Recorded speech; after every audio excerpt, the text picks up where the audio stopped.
Jaya Radha Madhava Kunja Bihari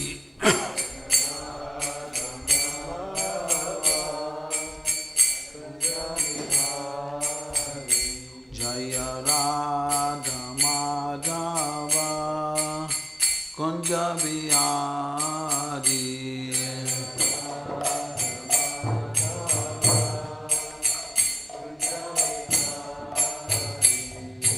Gopi Jana Vallabha Girivardhari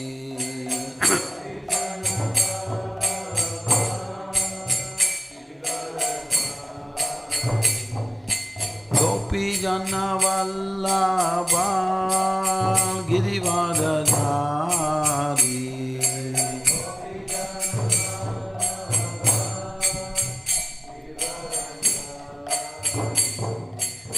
Yashoda Nandana Braja Jana Ranjana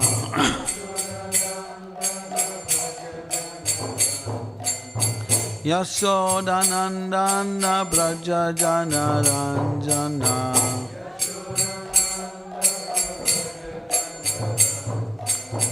Yamuna Tira Vanachari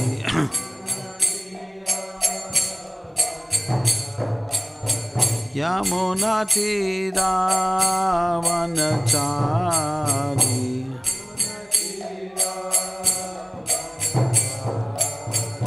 Jaya Radha Madhava Kunja Bihari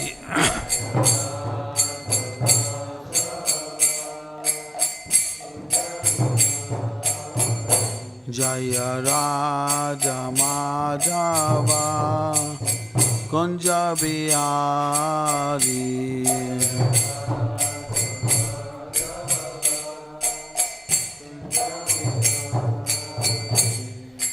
Gopi Jana Vallabha Girivardhari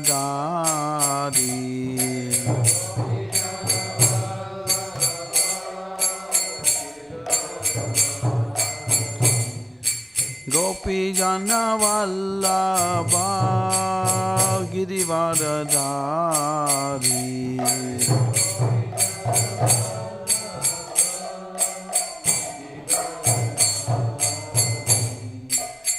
Yashoda Nandana Braja Jana Ranjana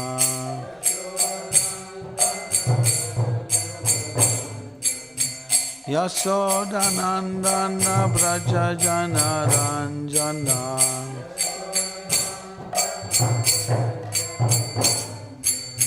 Yamuna Tira Vanachari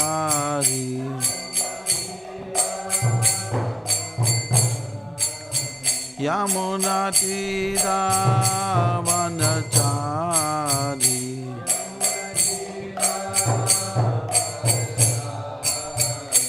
Jaya Radha Madhava Kunja Bihari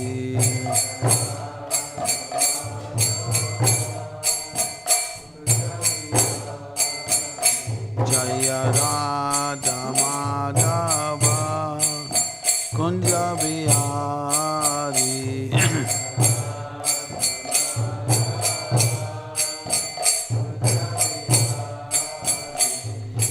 Gopi Jana Vallabha Girivardhari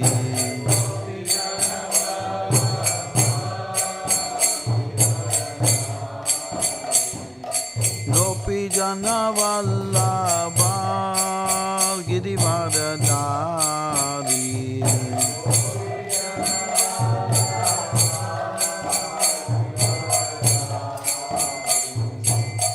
Yashoda Nandana Braja Jana Ranjana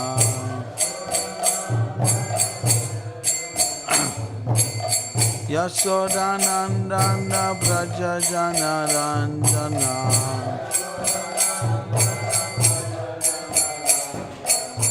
Yamuna Tira Vanachari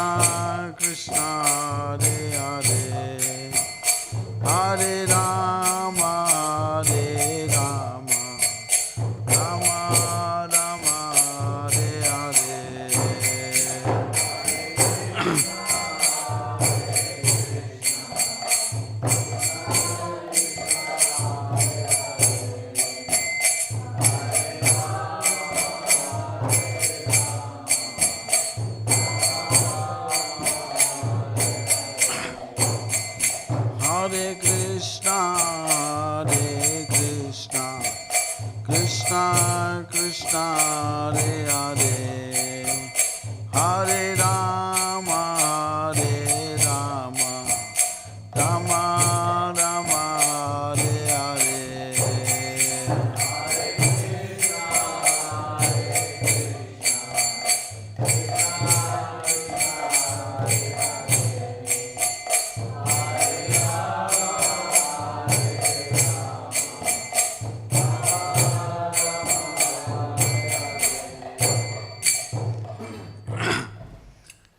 Srimad Bhagavatam ki jai, Samaveda Bhaktavinda ki jai, Srila Prabhupada ki jai.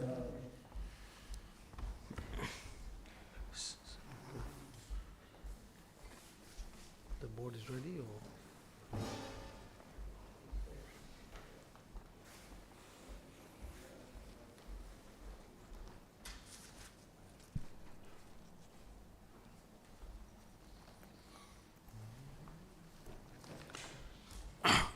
Om Namo Bhagavate Vasudevaya. Om Namo Bhagavate Vasudevaya. Om Namo Bhagavate Vasudevaya.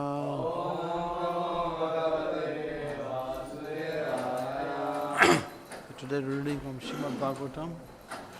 Gokulananda ki jai. Third Canto, Chapter 3, Text 14. The Lord's pastimes out of Vrindavan. The board is good. Okay. Let him bring it out first.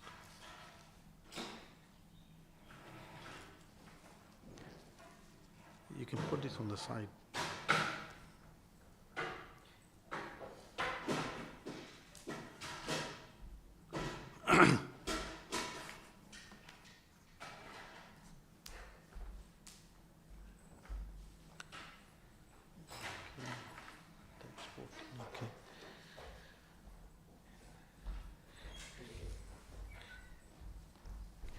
Yad Bhava Yam Kasparayu Baro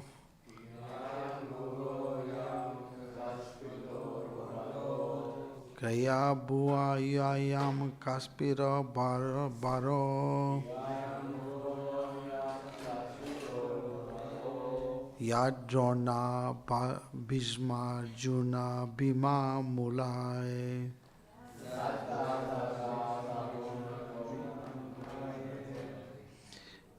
Yad Drona Bhishma Arjuna Bhima Mulai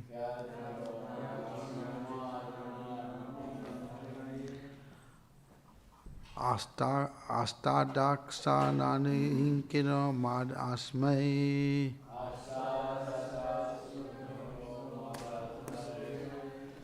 Asta Balam Durva Saham Yadunam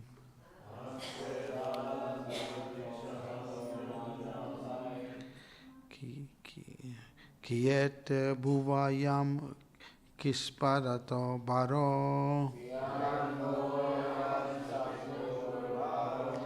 Yadrona Bhishma Arjuna Bhima Mulai Astak Saksa Inkin Mad Asmar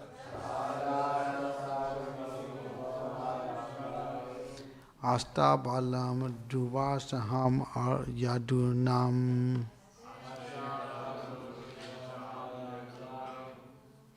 Kiyat Bhavayam Kispara Baro Yadrona Bhishma Arjuna Bhima Mulai Astak Saksa Nahika Mada Asmai Asta Balam Duvasaham Yadunam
Mothers,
anyone else?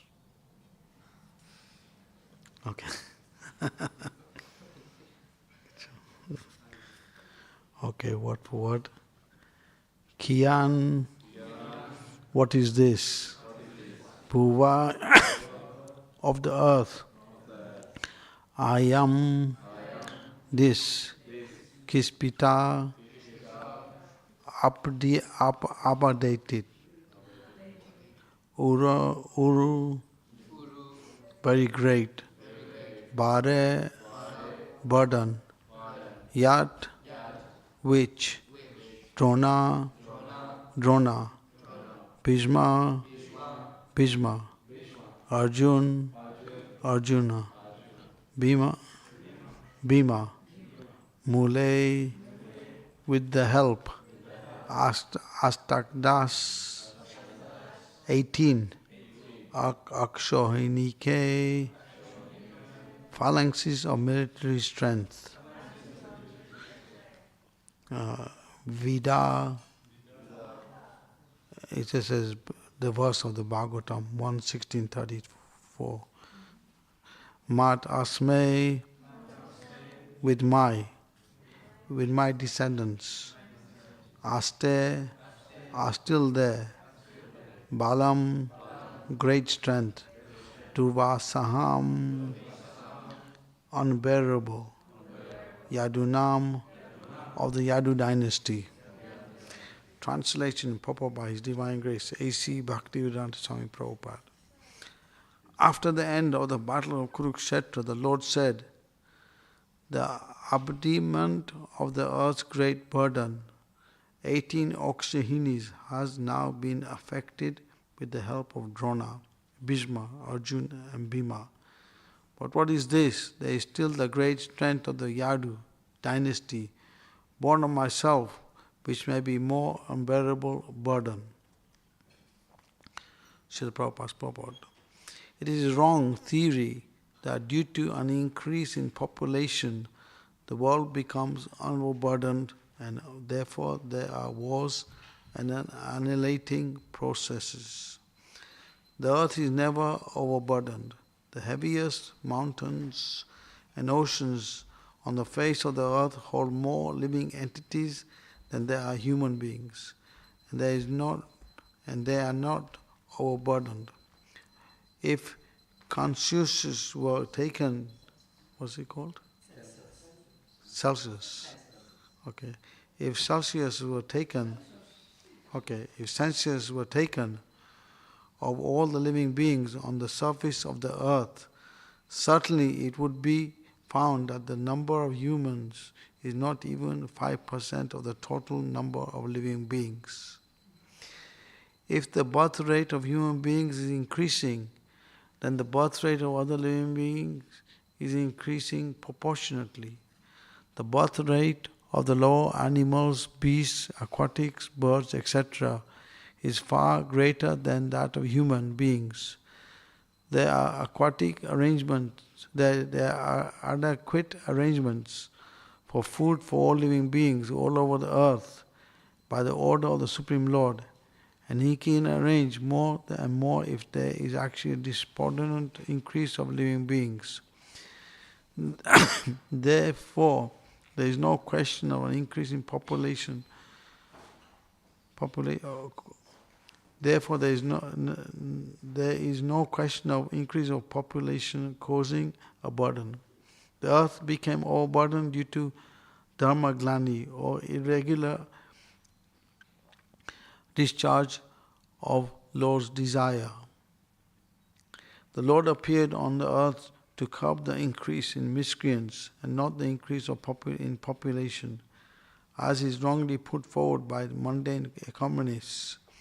When Lord Krishna appeared, there had been a sufficient increase in miscreants who had violated the desire of the Lord. The material creation is meant for fulfilling the desire of the Lord, and His desire is that the conditioned souls who are unfit to enter the kingdom of God have a chance to improve their conditions for entering. The entire process of cosmic arrangement is intended just to give a chance to the conditioned souls to enter the kingdom of God, and there is adequate arrangement for their maintenance by the nature of the Lord.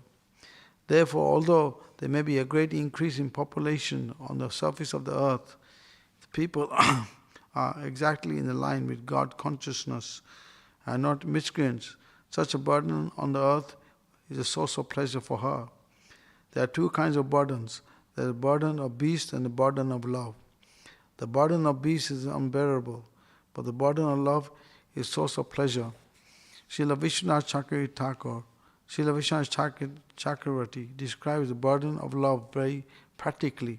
He says that the burden of the husband on the young wife, the burden of the child on the lap of the mother, and the burden of the wealth on the businessman, although actually burdens from the viewpoint of heaviness, are source of pleasure. And in absence of such burdensome objects, one may feel the burden of separation, which is heavier to bear than the actual burden of love. When Lord Krishna referred to the burden of the Yadu dynasty on the earth, He referred to something different than the burden of the beast.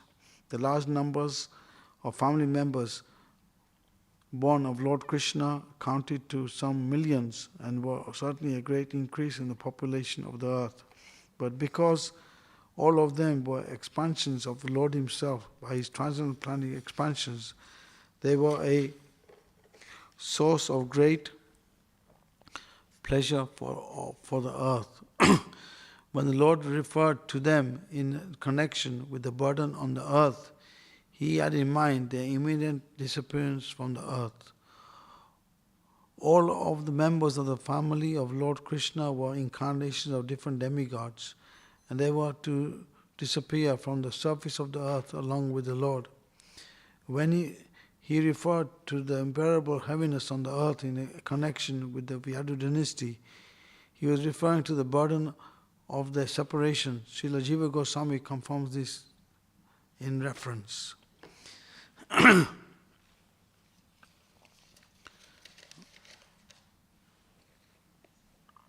Om Agyanti Mandasya Gana Gana Salakaya Chaksur Milita Mena Tasmai Shri Guruve Namaha Sri Chaitanya Mano Bhistam Stapita Mena Bhutale Swayam Rupa Kana Mayam Dadati Swapadantikam Mandeham Sri Guru Sri Utapadakam Nam Sri Gurum Vaishnavam Cha Sri Rupam Sagajatam Sagana Ragunavitam Tam Sajivam Sadvaitam Savadutam Pajna Saitam Krishna Chaitanya Devam Shri Radha Krishna Padan Sagana Lalita Vishakvitam Kram Sya He Krishna Karuna Sindhu Dinabandho Jagatpate Gopisha Gopika Kanta Radha Kanta Namostute Tapcha Kanchana Urangi Radhe Vrindavaneshwari Shabanu Sudadevi Pranamami Hari Priye Pancha Kapadrubascha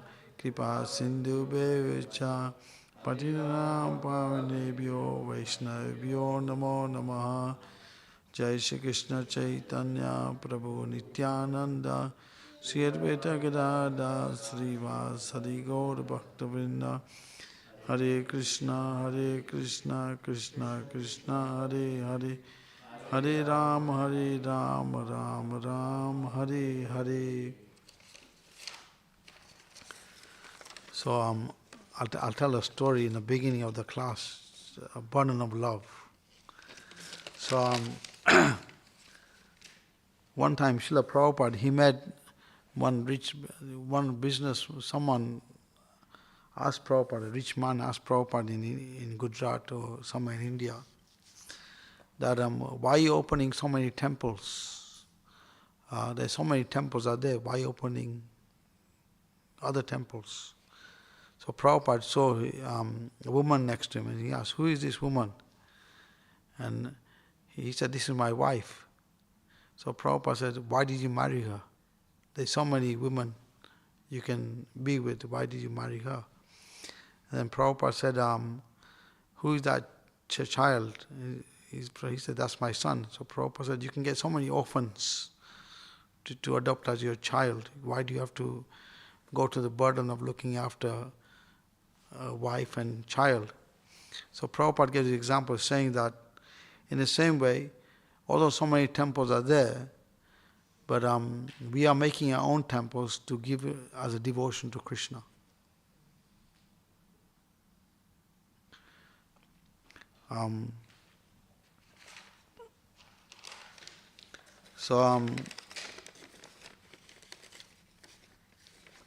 We can see how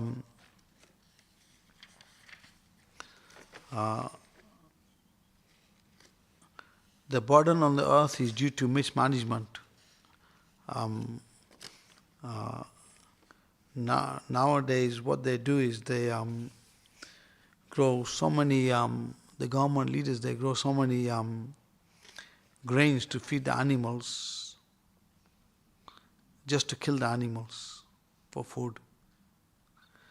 And even to do that, it takes so much land is taken up, and that becomes a burden on the earth. Prabhupada gave the argument that just for a little meat, they have to take up so much land, and then this is like suffering of others. Others suffer for that. If they can give that little meat, then so much food will be there for everybody. There won't be lack of starvation. So the other point is that Prabhupada said in the purport how human beings only consist 5% of the population. The other species are 8 million species, and the human beings are like 400,000. That's only 5%. So, if the other species are maintained without any difficulty, how is it that you don't see animals in starvation? You don't see elephants in starvation or other animals. They provide it properly by the Krishna's arrangement. And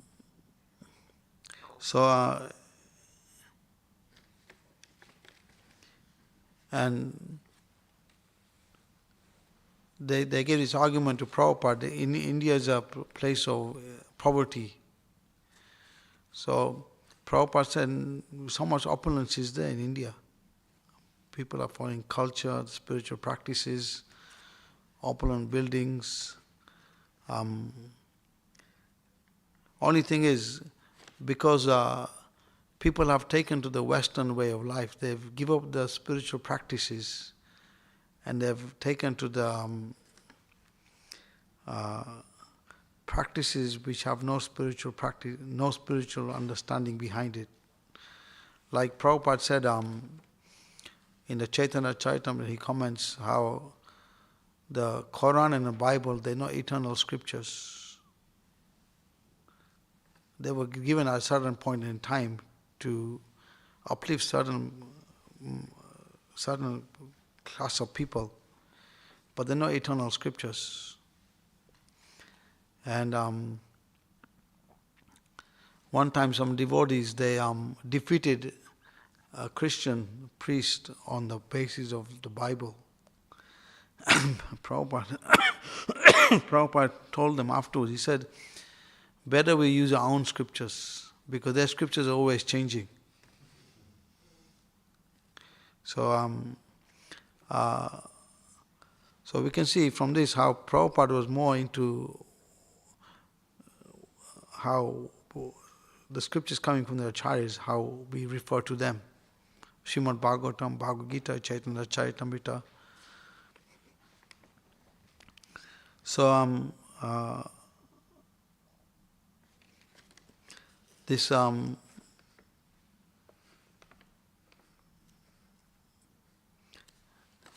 it's interesting how when it speaks about Krishna's desire, so Krishna's desire is that when he was present on the earth, he was maintaining cows, brahmanas, devotees, children, women. This was his desire, to protect these innocent people. But we can see the modern day leaders, they go completely against that. They promote abortions, they kill animals, they're meddling with nature's laws, this G4, G5, they're doing all these G4, G5 thing. It's affecting the laws of nature actually. And it's affecting actually even in the ocean, the species on the fish and everything is getting affected by all these things they're inventing. So in other words, they're interfering with laws of nature, with God's laws. And because of that, we can see the reactions coming in, the laws of nature, earthquakes, because of animal killing, wars are happening. Prabhupada said if they just stop the cow killing, then there'll be law of peace in the world. But they won't do that. I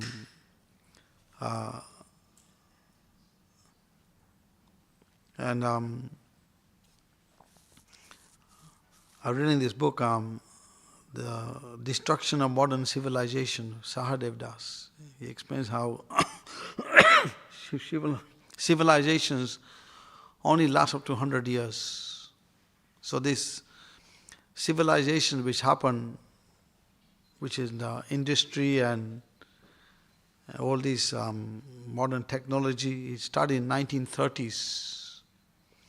So according to that book, he says the modern civilization will last to 2030.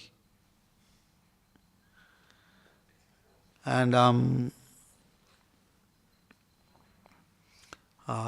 so Prabhupada also predicted the same thing. He said, modern civilization from 1973, he said, last 50 years, everything will fall apart. So we can see how the modern day leaders, they're trying to preserve things in a modern way, like somehow they're trying to cut down on cars. They're trying to invent these electric cars. But I heard even with electric cars, they have to use petrol or electricity, so they have to use. And if those cars burn, if they catches fire, it burns for 3 days. So you can see there is no solution. So the solution is to go back to how Krishna has come to teach us how to live in this world. Agriculture, cow protection, and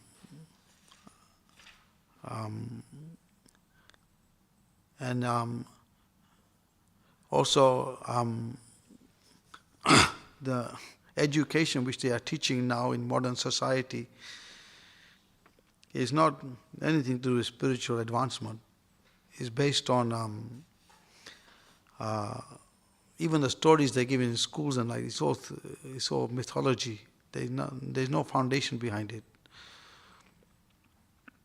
Prabhupada said, if the children understand just Mahabharata, then their emotions will be satisfied.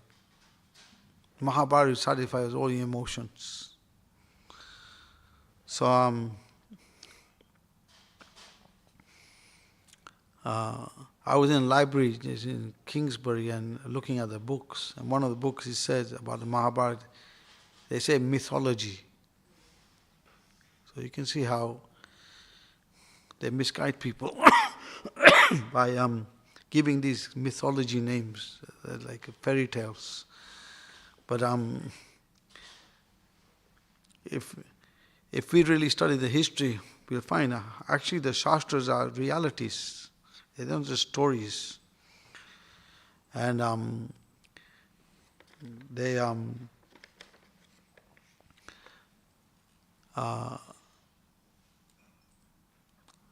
they give us the way how to go deeper into our spiritual practices and how to elevate our consciousness. I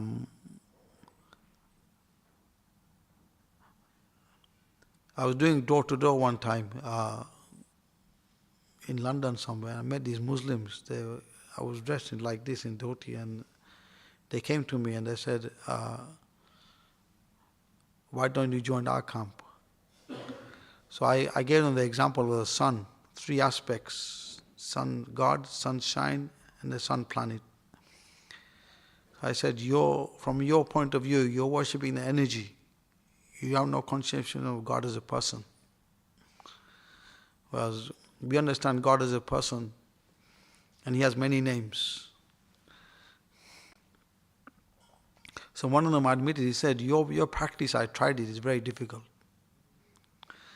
Only problem with that is, why they find it difficult is because they take wrong association. In order to go into advancing in Krishna consciousness, one has to take the good, proper association. And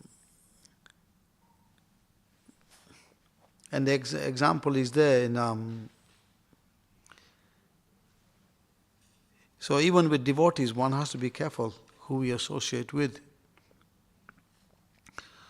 Because then that can lead to unwanted population, unwanted disturbance to others. Bhaktivinoda Thakur, he said in one of his courses, he said, the devotees, whether they're married or single, they benefit the world. The non-devotees, whether they're married or single, they're just dead bodies moving around. So,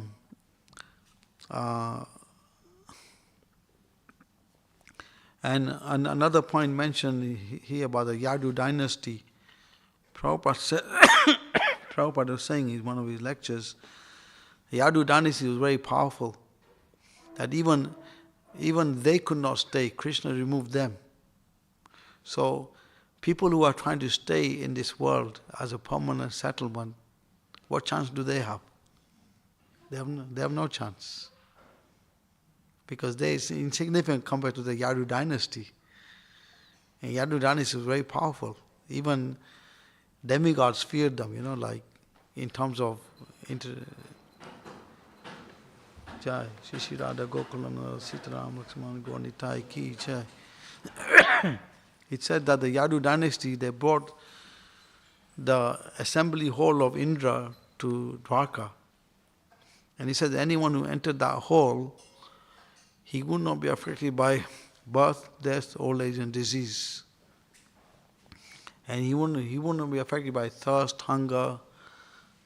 He won't be he won't be affected by these things. So they were so powerful that they brought this assembly hall of Indra down to the Dwarka. So even they were not allowed to stay, and Krishna took them off before he left the planet.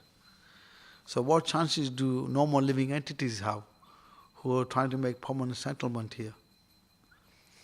So Prabhupada says, in one of the lectures, he explains how even one may want to be miserable and want to be here. But Prabhupada says, you will not be allowed to stay here because you'll be kicked out. The material world, you can't, it's not a place for anyone, it's not a fit place for a gentleman. And Krishna is teaching by in arranging birth, death, old age, disease, that in this world you cannot achieve real happiness. So he's teaching the living entities that they should search for eternal happiness. So that's Krishna's mercy on the living entities, to teach them that to be in this material world won't gain you eternal happiness. And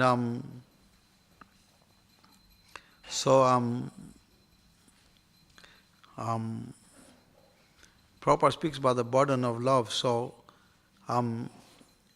he gives an example about, he says that the burden of the husband on the young wife, the burden of the child on the lap of the mother, and the burden of wealth on the businessman, although actually burdensome from the viewpoint of heaviness, are sources of pleasure.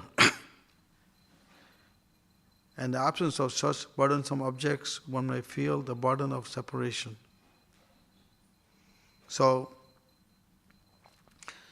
Krishna feels our separation. That's why he comes to the material world. He wants us to come back to Godhead. And the example is given in the third canto of Bhagavatam, how when the material world, when Krishna is going to create it again, or when it's not created, at that point Krishna feels the separation of living entities, like the husband is missing his wife. He feels that kind of separation. So to reclaim the fallen souls, Krishna creates the material world, and he gives them a chance to become self-realized. And he himself comes.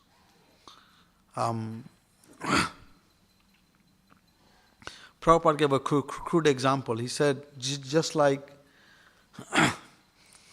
the government is running the country, but if the government wants, they can live in the prison house and run the country. But they don't do that. They live in a big place of their own. So, although the prison house is run by the government also, they're overseeing it. So same thing, Krishna doesn't live in the material world, he lives in the spiritual world. Although this is part of his kingdom, but this is the prison house quarters. So Krishna occasionally comes here to reclaim the fallen souls. And he leaves his messages behind, like Bhagavad Gita, Srimad Bhagavatam. Then he leaves the devotees behind. He sends the acharyas also to guide people on the right way. So it's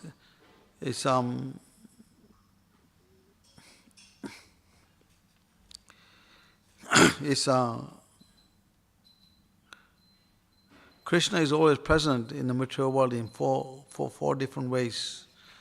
Mahaprasade Govinde, Nama Brahmana Vaishnava, Sapam Bodhamaraja, Vishwasana Vijayate. So the Mahaprasad, the devotees, the deity form, and the holy name. So these four are present at all times for those who are seeking to come out of the material world. Krishna is present in these four forms to help the jivas connect to him.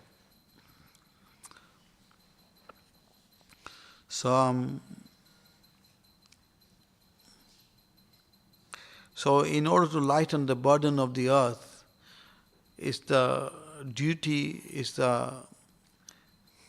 of devotees to actually educate others on the right path.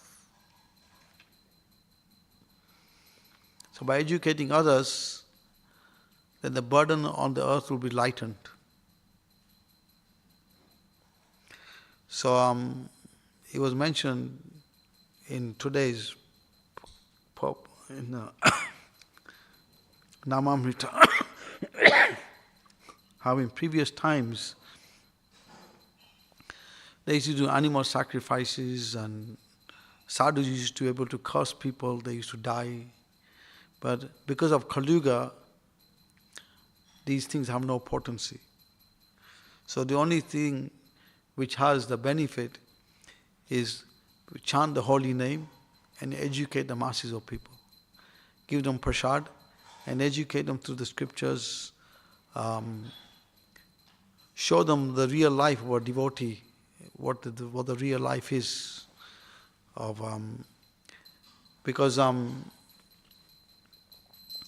Prabhupada, he made in a Hare Krishna challenge, one of the question answers, he asked one of the persons that if there is a life of eternity, knowledge and bliss, would you accept it?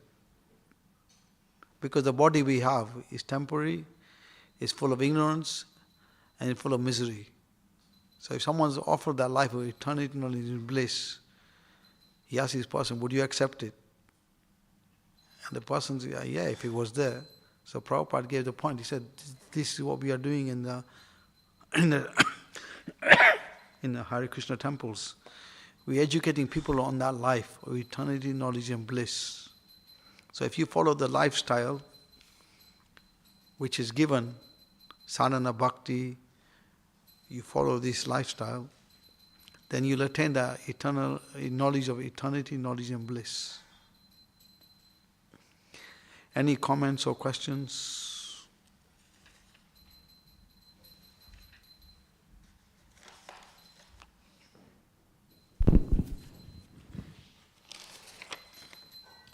Krishna. In the text, Akshahunis are mentioned.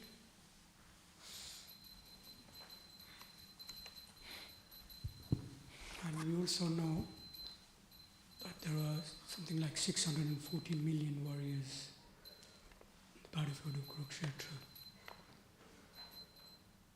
And here we're hearing that all of them more or less died.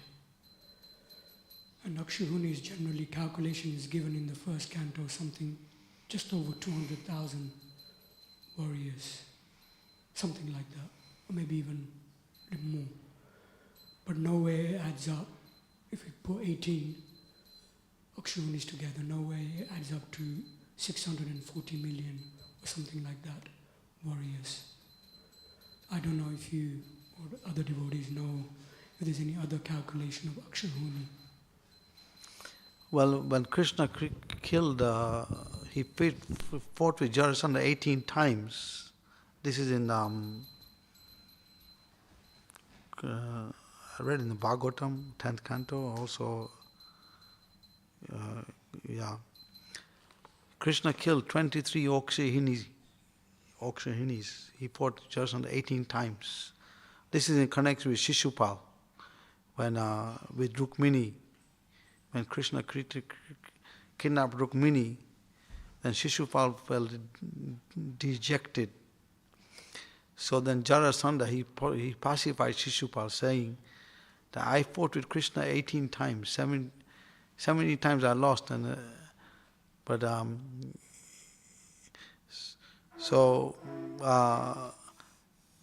amount of people Krishna killed on the battle of Kurukshetra is less than what he killed before the battle of Kurukshetra.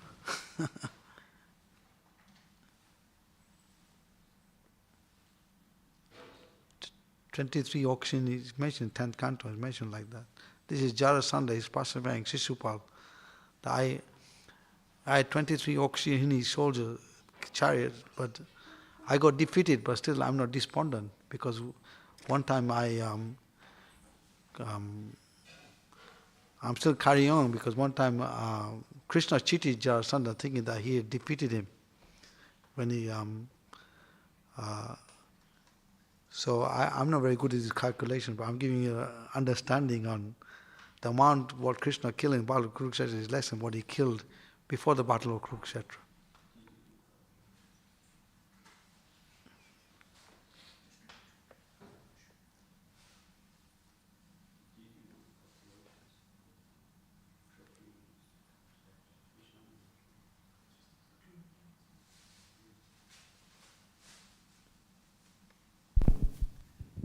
Is puzzling like everything else, like some 640 millions. So only I can think is that was kind of multi-dimensional affair. This is not just Earth, you know.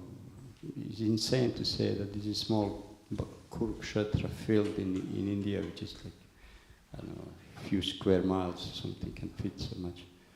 So this was something multi-dimensional, because it's same like as Yudhishthira was king of entire Jambudvipa. Jambudvipa is not just Bharatavarsha, which is a significant portion of it. So other entities from other regions are inaccessible to us, from different regions of Jambudvipa. They were involved in the war. So this number adds to that. So cannot say anything else.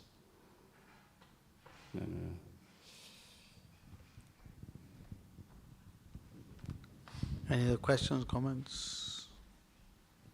Or Panchtattva?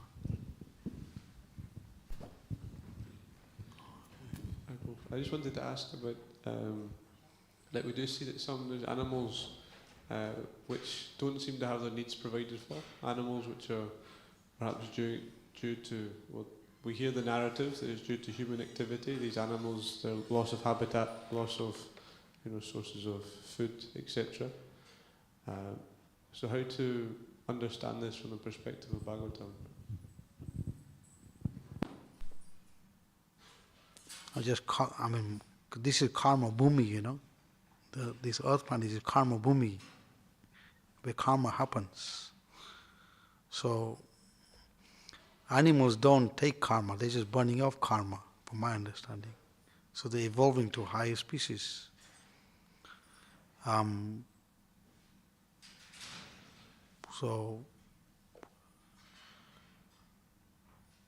Unless they meet a devotee or something, then their karma changes, otherwise they're just burning off to go to higher species.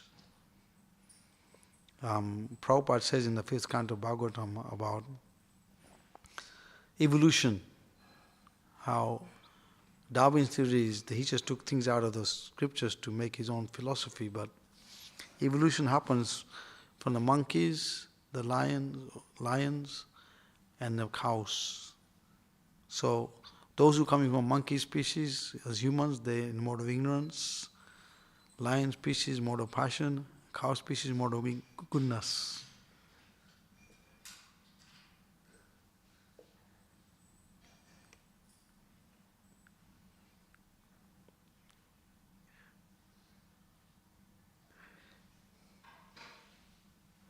But animals don't take karma, they're just evolving to higher species.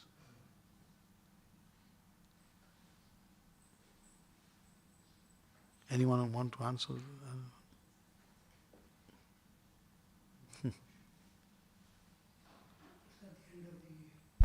Just at the end of the purport, Srila Prabhupada is quoting Jiva Goswami, and he says that Krishna was referring to the Yadu dynasty because there was burden of separation.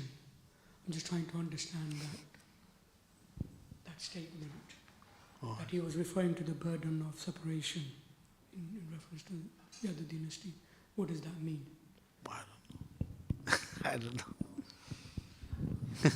Because Krishna was planning to leave that very after Kurukshetra. He was planning to leave. So this burden of separation is, we want to take them also.